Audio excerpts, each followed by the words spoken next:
Les maladies, les comorbidités. Les maladies donnent de la fragilité donne des maladies.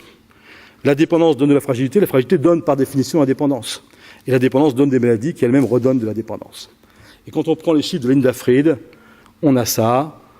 26% des fragiles ne sont que fragiles, 5,5% sont fragiles et dépendants, 21% sont dépendants, comorbides et fragiles, et puis 46% sont malades et fragiles.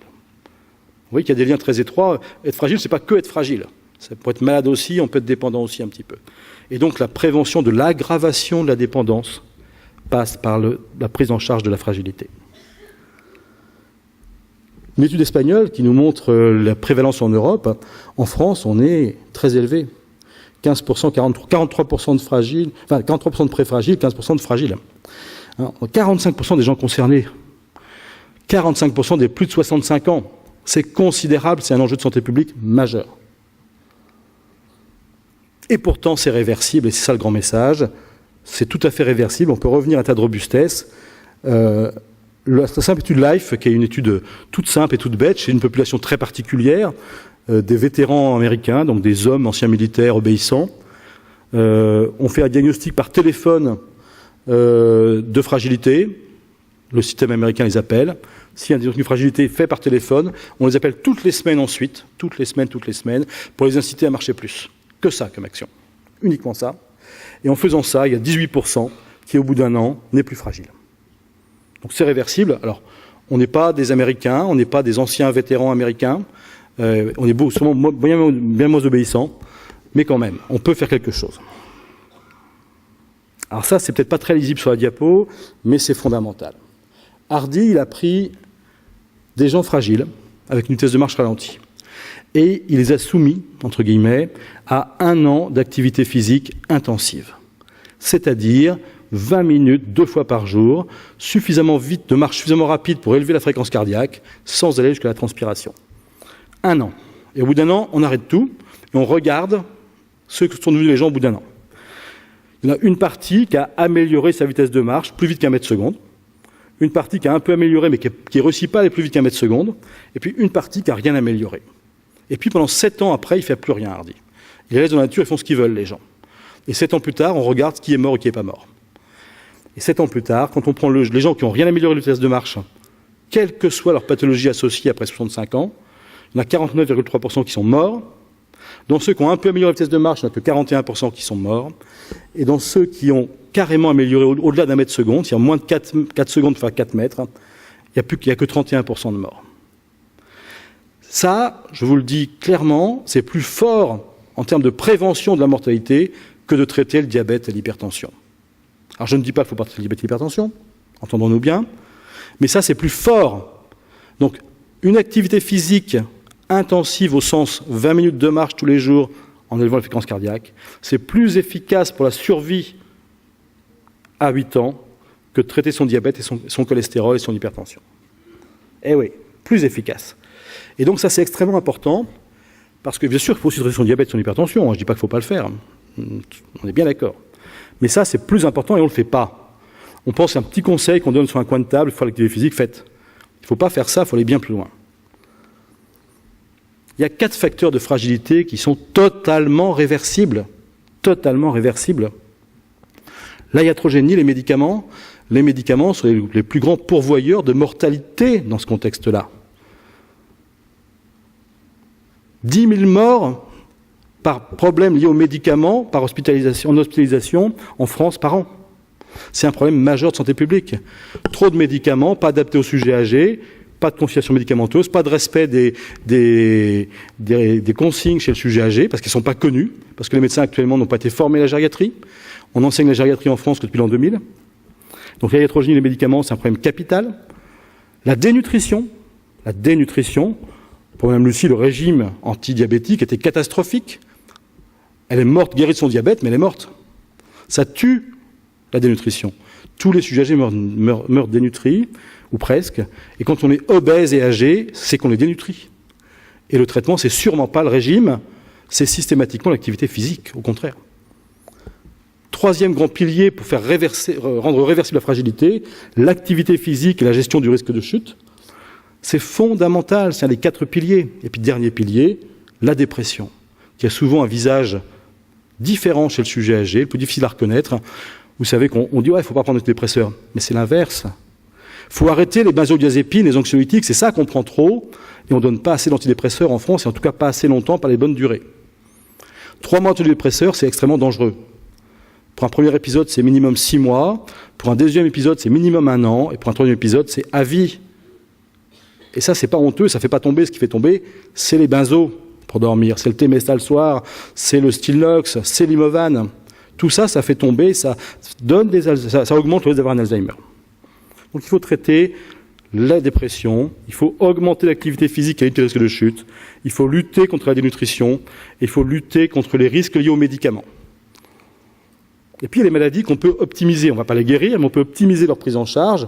Le diabète, l'insuffisance cardiaque et les maladies d'Alzheimer et les maladies apparentées, c'est fondamental de bien les prendre en charge. Le diabète, c'est capital. Il faut lire, relire et faire relire aux médecins, y compris aux diabétologues, les recommandations de la Haute Autorité de Santé sur le diabète, qui dit clairement chez le sujet âgé que les objectifs glycémiques dépendent de l'état robuste, fragile ou dépendant. Alors que nos diabétologues, ils appliquent pour tout le monde comme chez le jeune, même objectif quand on est robuste, fragile, dépendant.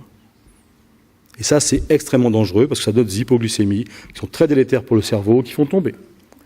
Et donc, optimiser le traitement du diabète, ça passe d'abord par l'éducation des patients, bien sûr, mais des médecins et des diabétologues en particulier qui ne laissent pas la gériatrie. 2 mots sur les troubles cognitifs dans la fragilité. Bien sûr que le modèle de Linda Fried, il nous parle de la fragilité physique. C'est le versant physique de la fragilité. Et nous, on sait bien, dans les prises en charge à domicile en particulier, que la maladie d'Alzheimer et les maladies apparentées sont la première cause de dépendance dans notre pays de très très loin. Pour Linda Fried, c'est juste une comorbidité importante à prendre en charge précocement pour retarder la dépendance. Heureusement, on a évolué depuis. Il y a 2 choses un peu nouvelles depuis. Je voudrais juste vous montrer déjà une première chose. C'est ça. L'intérêt d'un programme d'activité physique dans les maladies d'Alzheimer et apparentées. On sait bien d'abord que c'est extrêmement positif pour limiter le nombre de chutes. Ça, c'est très important. Et puis, il y a une étude magnifique de Verdello et surtout, le plus important, c'est Fazekas. Fazekas, c'est le radiologue qui a défini les stades des images vasculaires dans les IRM de patients déments vasculaires. Et cette étude-là, elle nous dit, en cas de maladie vasculaire, de démence vasculaire avec leucoarayose, le seul traitement qui a une efficacité, c'est l'activité physique intensive. Elle fait régresser les lésions qu'on peut mesurer à l'IRM. Les lésions à l'IRM diminuent avec l'activité physique. Il n'y a aucun médicament qui marche comme ça. Aucun. Aucun qui fait un effet quelconque d'ailleurs sur les démences vasculaires. Autrefois, on donnait des traitements par circulation pour le cerveau. Non seulement ils n'étaient pas efficaces, mais ils étaient délétères. Parce qu'ils faisaient un vol vasculaire. Vous envoyez le sang, vous dilatez les artères saines, et donc les artères malades, elles ont encore moins de sang qui arrive. Il y a un vol vasculaire, si bien que ces médicaments sont tout à fait délétères. Le seul traitement de la démence vasculaire, c'est l'activité physique, et ça marche. On fait régresser les lésions vasculaires à l'IRM. Et donc aujourd'hui, il y a 2 concepts plus récents qui font évoluer notre vision là-dessus. D'abord, on sait que les troubles modérés de l'activité physique prédisent mieux que quoi que ce soit la maladie d'Alzheimer. Je prends 2 secondes que Jonas m'a donné un tout petit peu de temps. C'est un de nos grands gériatres français, Olivier Bauchet, qui était à Angers, qui vient de partir, qui a quitté la France pour aller rejoindre l'université McGill de Montréal.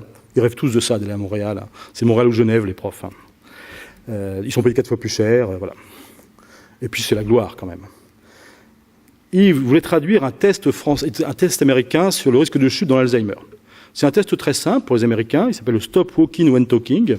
On marche avec un patient Alzheimer en parlant, on pose une question au patient Alzheimer, et s'il s'arrête pour répondre, il a un risque de chute. Voilà, c'est ce que disaient les Américains. Mal démontré, mais bon.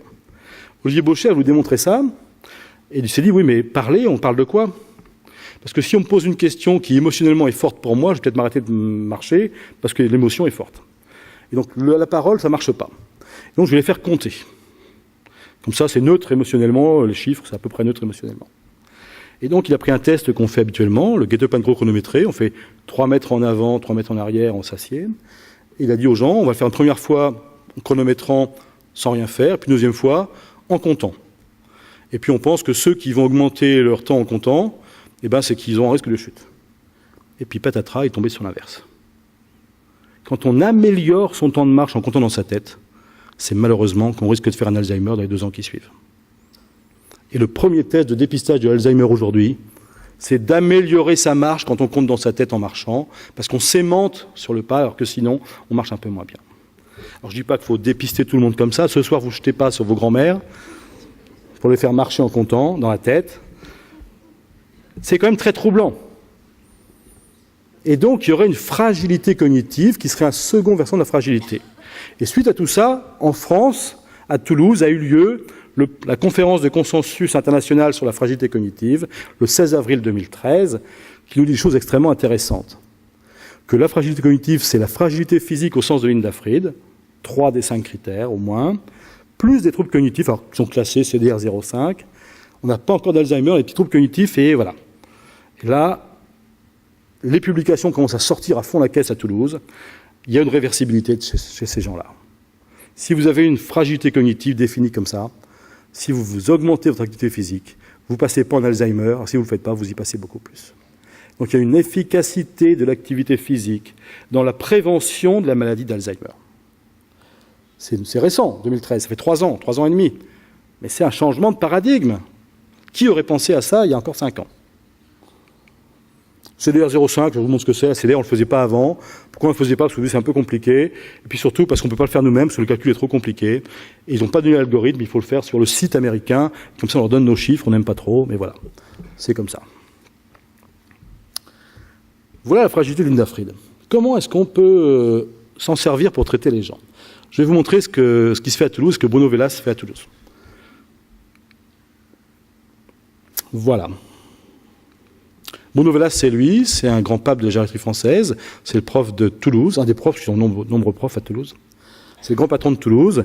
Il nous a dit, j'ai eu la chance d'être à Venise au congrès de la Société européenne de gériatrie en 2013, quand il nous a dit ça, il faut mettre en place, il n'a pas dit consultation, il a dit hôpitaux de jour fragilité partout, de la même manière qu'on a mis en place des consultations mémoire, c'est une urgence, il a fait, on ne peut plus attendre. Nous ne pouvons pas attendre, dans un grand article en anglais, we cannot wait. C'est une urgence vitale. Pourquoi c'est une urgence vitale ? Parce que bien sûr, individuellement, c'est pour éviter la dépendance. Si on veut éviter la dépendance, il faut repérer la fragilité, prendre en charge la fragilité, la faire régresser et revenir à la robustesse. Et puis collectivement, les enjeux financiers sont considérables. Il faut limiter le poids social de la dépendance, mais il faut optimiser le système de santé, son utilisation, et puis limiter les coûts. Et ce n'est pas honteux de raisonner en coûts et d'avoir des objectifs médico-économiques. Juste une diapo, juste pour les politiques. Aujourd'hui, la CNSA dépense 25 milliards d'euros par an pour la dépendance. C'est le rapport parlementaire qui nous dit ça. La courbe que vous voyez à droite, c'est un peu compliqué, c'est les dépenses liées à la dépendance exprimées en pourcentage du PIB, du produit intérieur brut. Vous voyez qu'actuellement, on est autour de 0,25%.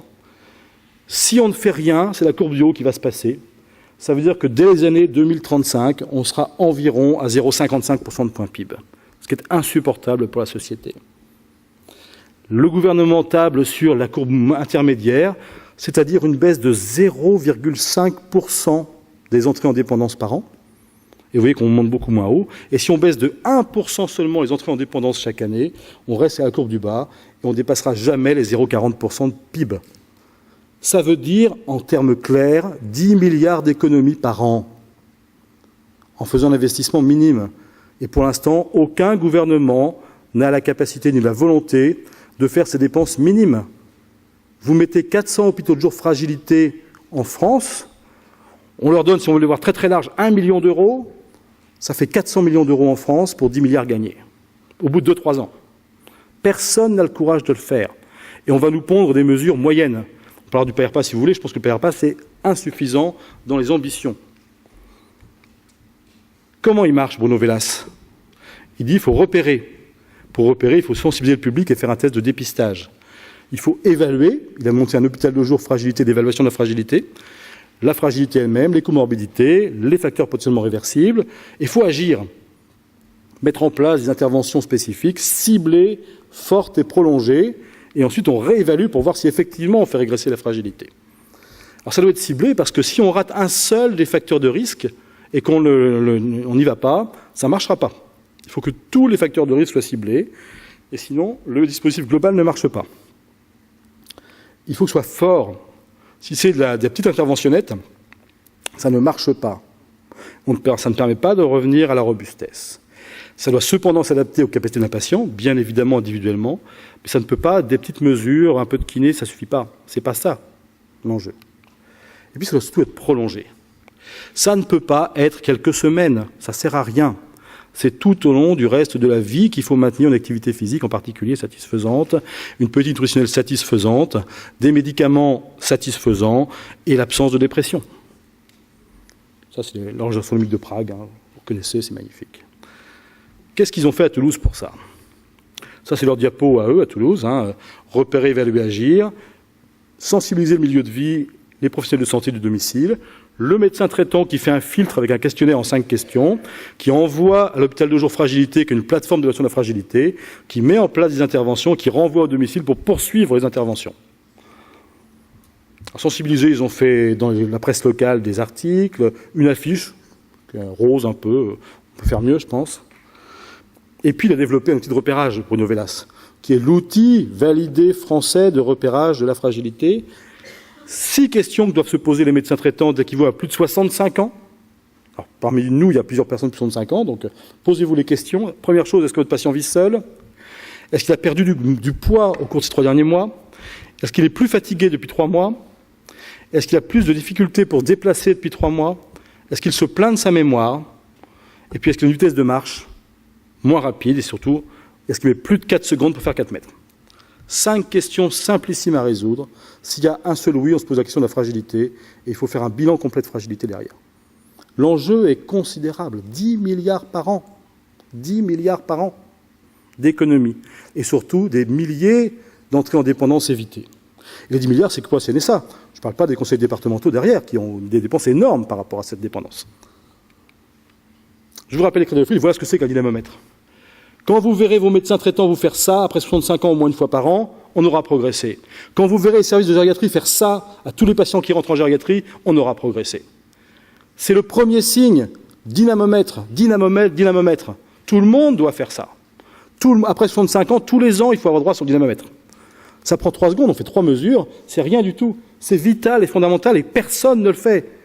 Qui, déjà parmi vous, a déjà fait un coup de dynamomètre? Personne. C'est dramatique. C'est dramatique après 65 ans. La sensation d'épuisement, bien sûr, la baisse de la force musculaire. Chronométrez-vous, 4 mètres, 4 secondes, c'est assez facile. Et l'activité physique réduite. Alors, je veux juste un petit mot là-dessus, une petite parenthèse là-dessus. Comment mesurer son activité physique? Alors, Linda Fried, elle nous propose un questionnaire derrière qui fait 15 pages. C'est malheureusement infaisable. Et pas pertinent parce que ce n'est pas les sports qu'on fait chez nous. Il y a un autre Américain qui a mesuré, qui a fait la comparaison de ce questionnaire avec une mesure simple que je vous invite à faire, c'est acheter un podomètre. Un podomètre. Quand on est jeune comme vous et moi, il faut qu'on fasse 10 000 pas par jour tous les jours. Quand on est plus âgé, c'est 5 000 pas par jour l'objectif. Alors ça pose le problème du big data. Les podomètres ne sont pas tous connectés. Mais si vous connectez votre podomètre, bien sûr que votre assureur saura combien vous faites de pas par jour. Et quand ils auront compris l'importance en termes d'entrée en dépendance, en termes de coût de la santé derrière, je vous assure qu'il ne vaut mieux pas que tout le monde communique ces données. Et on voit des choses épouvantables. Quand on fait moins de 200 pas par jour, c'est catastrophique.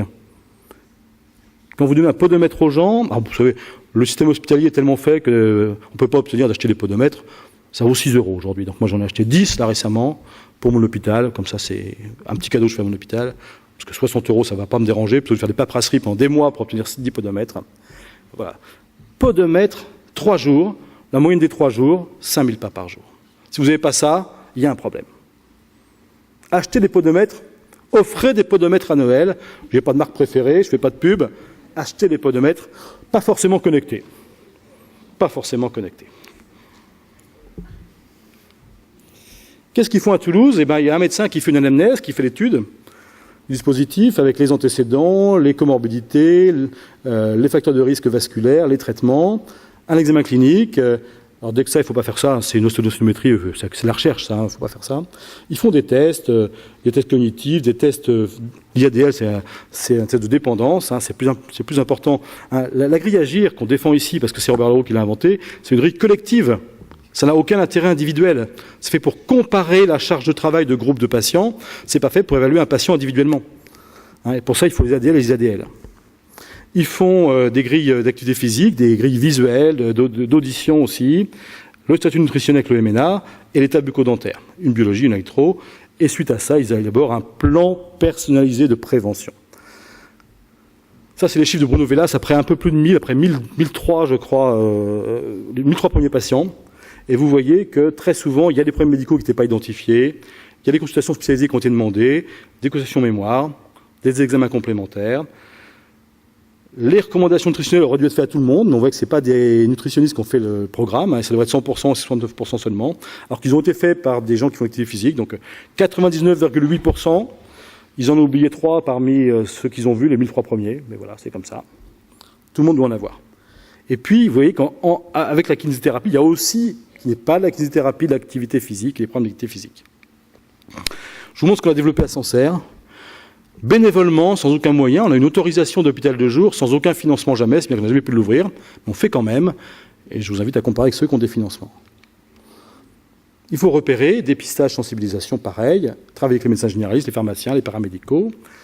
Il faut évaluer, je vais vous montrer comment on fait, et agir. Alors je vais vous montrer que ce n'est pas si simple que ça, que c'est un gros travail. Bon, ça c'est autre chose, voilà. On a repris la même grille que Bruno Velas, il ne faut pas réinventer l'eau chaude, c'est démontré, stabilisé par Bruno Velas, c'est parfait. Voilà, on travaille à tout ce monde-là pour travailler là-dessus. Ça veut dire que c'est du multiprofessionnel pluridisciplinaire. Ça fait, vous avez vu, 11 personnes différentes, une équipe de 11 professionnels de professions différentes. On fait un nombre de tests qui est assez considérable. Grosso modo, ça se passe comme ça. Il faut 2 jours d'évaluation pour faire un bilan de fragilité, à temps plein pour le patient, qui voit d'abord le médecin, puis l'ergothérapeute qui va faire un certain nombre de tests sur la vitesse de marche, sur la force musculaire, la diététicienne, après-midi le neuropsychologue et l'infirmière pour des tests d'audition, de vision, électrocardiogramme, etc. Le matin, l'éducateur APA, l'après-midi, le matin encore le psychologue, l'après-midi le pharmacien, puis le médecin, puis une synthèse, puis on réécrit un PPS. 2 journées d'intervention à 10 professionnels en tout, différents pour faire un bilan de fragilité. Je ne sais pas si vous avez mis la charge de travail. C'est là où on peut penser que le programme des PRPA est très léger et très light, et très insuffisant. Madame Lucie, c'est bénéficier de ce dispositif. Première chose, elle a un podomètre, 572 pas par jour sur 3 jours. C'est catastrophique. Vitesse de marche, ABC. SPPB, c'est un score qu'on fait, que Bruno Velas a remis en œuvre à 6. C'est catastrophique. Ça veut dire d'abord rééducation puis activité physique. Elle ne peut pas marcher 6 minutes de rang. Elle ne peut pas se lever de chaise très rapidement, parce que 5 x 8, c'est 42 secondes. Alors c'est 20 secondes la normale. Et puis elle a un risque de chute majeure. Ça, je voudrais juste dire 2 mots sur le bilan de chute. Je vais vous le montrer rapidement. Aujourd'hui, le bilan de chute, c'est 34 causes à chercher. Le problème, c'est que ce n'est pas des causes valorisantes pour les hôpitaux. Vous rentrez dans un hôpital comme celui de Bourges pour une chute que vous êtes âgé, on vous fait un bilan de malaise du sujet jeune, parce que l'électrocardiogramme, ça vaut des points, parce que le holter tensionnel, ça vaut des dollars, et parce que le holter cardiaque, ça vaut des dollars. Alors que ça ne sert à rien chez le sujet âgé, parce que c'est montré qu'il ne faut pas faire ça. Par contre, il y a 34 causes à chercher qu'on ne recherche pas. Madame Lucie, elle avait 15 facteurs de risque prédisposant à la chute, et 4 facteurs précipitants. Alors je vous montre tous ces 34 bilans à chercher, qui sont malheureusement pas tous faits. Le fait d'être âgé depuis 80 ans, d'être une femme, ça ne se change pas non plus, pas trop chez nous en tout cas, dans notre population. Le fait d'avoir déjà une fracture, elle avait tout ça. Le fait de prendre trop de médicaments, plus de 3 classes différentes, elle l'avait. De prendre des psychotropes, neuroleptiques, antidépresseurs, hypnotiques nasaux. Rien que ce fait-là, c'est un facteur de risque de chute. Les médicaments cardiovasculaires, alors on ne va pas parler boutique, mais ce n'est pas tous les cardiovasculaires. C'est surtout les diurétiques, la digoxine et les antiarythmiques de classe 1 qui sont décommandés, déconseillés chez le sujet âgé. Et malheureusement, les cardiologues ne le savent pas beaucoup. Nos tests, station unipodale, Time-Go, la capacité de se lever seul d'une chaise avec les mains, l'indice de masse corporelle, donc le fait d'être trop maigre, la perte de poids, l'arthrose, les problèmes de pied.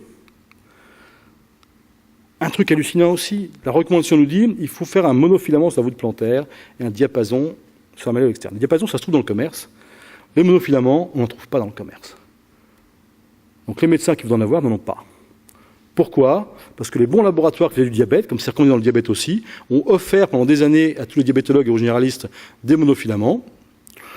Et puis ils n'ont plus le droit de faire des cadeaux, donc il n'y a plus de cadeaux, sauf que les commerciaux, ils n'ont pas eu envie de faire un truc qui était déjà donné par les autres gratuites. Donc vous ne pouvez pas de monofilaments en France. Donc si aujourd'hui vous n'en avez pas, vous êtes foutus, vous ne testez pas les patients âgés. Alors je vous rassure, il y a d'autres choses qui existent aujourd'hui, et la mode aujourd'hui, la bonne méthode s'appelle le Vibratype. C'est un petit outil qui fait à la fois les vibrations et à la fois la sensibilité de la peau, qui dépiste une neuropathie périphérique, et c'est obligatoire dans le bilan de chute du sujet âgé. J'ai jamais vu faire ça ailleurs que... Voilà, jamais. On doit voir l'acuité visuelle, la dépression, rechercher une vraie dépression du sujet âgé, voir s'il y a un déclin cognitif. Madame Lucie, elle avait une nutrition extrêmement sévère. Elle avait un MNA à 15, qui est catastrophique, un IMC à 16, ce qui est extrêmement maigre, une à 25, et puis elle avait perdu 6 kilos en un an, ce qui faisait 11,1% de son poids corporel, ce qui constitue une dénutrition sévère. Au niveau psychologique, la psychologue a vu avec des tests qu'elle était dépressive, une GDS à 2 sur 4, une GDS 30 items à 14 sur 30, elle correspondait aux critères du DSM-5 de troubles dépressifs persistants. C'est nouveau ça. C'est pareil, il faut se tenir au courant. C'est le DSM-5, ça date d'avril 2013. C'est une nouvelle définition de la dépression chronique du sujet âgé, où il y a bien plus de monde qui rentre dedans, et qu'il faut traiter. Donc tous ceux qui sont encore DSM-4, ils ont raté un truc. Tu es d'accord avec moi ? Je me dépêche. 5 minutes. Elle avait une souffrance psychologique ancienne, en fait, parce qu'elle a fait une fausse couche, qui était en fait pas une fausse couche, qui était une grossesse extra-utérine opérée, et crystallectomie d'hémostase. Donc elle n'a jamais pu avoir, et depuis, elle prend du Tranxène 50 le soir. Et c'est pour ça qu'elle est tombée, finalement. Elle avait un risque majeur d'hypoglycémie à cause des médicaments, à cause d'un autre qui bloquait, à cause de repas irréguliers et d'un régime abusif. Elle n'était pas vaccinée, 60 ans qu'elle n'avait aucun vaccin. Il faut se vacciner quel que soit l'âge. La vaccination, c'est le b.a.-ba de la santé et de la prévention. On nous fait des sketchs aujourd'hui sur les non-vaccinations, c'est catastrophique. Juste un chiffre, pour 3 cas mondiaux où il y a peut-être un lien de cause à effet, peut-être, d'anticipation d'une sclérose en plaques avec le vaccin d'hépatite B, on a arrêté beaucoup de vacciner. En France, ça faisait 15 000 morts par an chez les infirmières et les aides-soignantes. La vaccination obligatoire d'hépatite B des soignants, c'est catastrophique aujourd'hui. On va payer très fort. Moi, quand j'ai fait mes études, le vaccin n'existait pas. J'ai travaillé avec des infirmières de la transfusion sanguine pour payer mes études. Elles sont toutes positives à l'hépatite B. Et depuis, elles avaient été plus jeunes que moi. Il y en a une sur deux qui est morte de ça. Une sur deux qui est morte de ça. Merde, pour 3 cas mondiaux, il y a peut-être rien de cause à effet. Le vaccin, c'est vital et capital. Il faut arrêter cette politique contre les vaccins. C'est dramatique. On voit réapparaître des diphtéries, on voit réapparaître des rubéoles, des rougeoles qui sont catastrophiques, la rougeole. On peut croire que c'est pas grave. La rougeole, ça tue. C'est la première cause de cécité au monde. Les petits Africains, s'ils sont aveugles, c'est à cause de la rougeole. La coqueluche, avant 6 mois, ça tue. Pour protéger les nourrissons de moins de 6 mois, il faut tous se vacciner contre la coqueluche. Sinon, on est responsable de la mort des nourrissons. Il n'y avait plus de morts par la coqueluche. On les revoit aujourd'hui, des morts par coqueluche. Le vaccin, c'est vital. Donc il y avait des médicaments à lui enlever, des médicaments à lui mettre, je vous passe là-dessus, c'est technique, il fallait la vacciner. Juste un mot, il faut faire des plans personnalisés de santé qui comprennent des conseils dans les 4 grands domaines, activité physique, nutrition, problèmes psychologiques et cognitifs et les médicaments, mais aussi des PSP, des plans de soins personnalisés en termes de rééducation, d'activité physique, de nutrition, de prise en charge du diabète. Et là, on rejoint l'éducation thérapeutique pour le diabète et l'arrêt des benzos. Et en hôpital de jour, on peut faire ça de cette manière-là, chaque jour, 4 activités différentes réparties dans la journée. Juste 2 mots, j'ai plus 3 diapos, je serai presque à l'heure. À domicile, si Mme Lucie avait bénéficié d'un dépistage de la fragilité avec des évaluations spécifiques et des interventions spécifiques, on aurait pu faire une réversibilité, elle ne serait jamais tombée comme ça. Jamais. À l'hôpital, c'est ça l'hôpital, c'est un monde complexe quand même, hein. Entre les urgences, les courts séjours, les moyens séjours, les spécialités chirurgicales, médicales, et puis les EHPAD, les USLD, les UHR, les ASA, l'HAD, l'accueil de jour. C'est un parcours compliqué, voilà des parcours complexes. Nous, on les connaît bien, ces parcours-là. Pour vous, c'est invivable. On voit bien que c'est un truc compliqué, ça. Partout, il y avait des choses à faire. Un véritable modèle pluridisciplinaire et multiprofessionnel aurait permis d'éviter tout ça. Bien sûr qu'à domicile, il faut sensibiliser les médecins généralistes, favoriser un dépistage avec l'aide du pharmacien, de l'infirmière libérale, des rééducateurs du domicile. Bien sûr que derrière, il faut, et moi je plaide pour ça, c'est mon avis et je le partage, il ne faut pas faire du light. Il faut un hôpital de jour gériatrique partout en France. Il faut en mettre 400 en France, on le sait très bien. Et là, on est avec une véritable équipe pluridisciplinaire. On fera une prise en charge intensive initiale qui ne s'arrêtera pas là, parce qu'après, il faudra continuer avec le traiteur de domicile, avec le médecin traitant, avec le pharmacien, à faire impérativement un suivi au long cours. C'est ça la vraie stratégie au long cours de la prévention de la dépendance par la prise en charge de la fragilité. Alors la douleur, je ne vous parle pas, on n'a pas le temps.